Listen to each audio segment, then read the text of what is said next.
বিয়াৰ পিছৰ পৰা কাপোৰবোৰ ওলোৱাই হোৱা নাই নহয়। আজি গোটেই কাপোৰবোৰ উলিয়াইছিলোঁ, মানে মোক জোৰণত দিয়া কাপোৰবোৰ উলিয়াইছিলোঁ গোটেইখিনি ৰ'দত দিবলৈ। দেখিলে বেয়াই লাগে কাপোৰবোৰ, কাৰণ এতিয়া মানে কিবা এটা ইম'শ্যন আছে কাপোৰখিনি। এইটো দুখ লাগে মোৰ যে ছোৱালীকালটো মই এৰি আহিলোঁ। সঁচাকৈ আগতে যেতিয়া বিয়া হোৱা নাছিলোঁ তেতিয়া লগৰবোৰে কয়, এতিয়া বিয়া নহ'বি, অলপমান সময় ৰখ।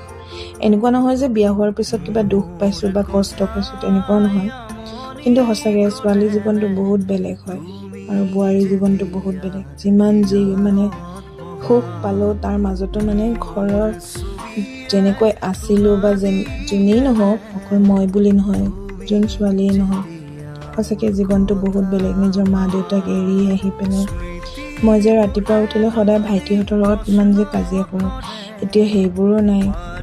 ৰুমটোত অকলে থাকিব লাগে, কিবা এটা যেন অকলশৰীয়া অনুভৱ হয়। এনেকুৱা নহয় যে মোৰ ঘৰখন বেয়া বা তেনেকুৱাও নহয়, কিন্তু ঘৰখনক বহুত মিছ কৰা যায়, মনত পৰে বহুত।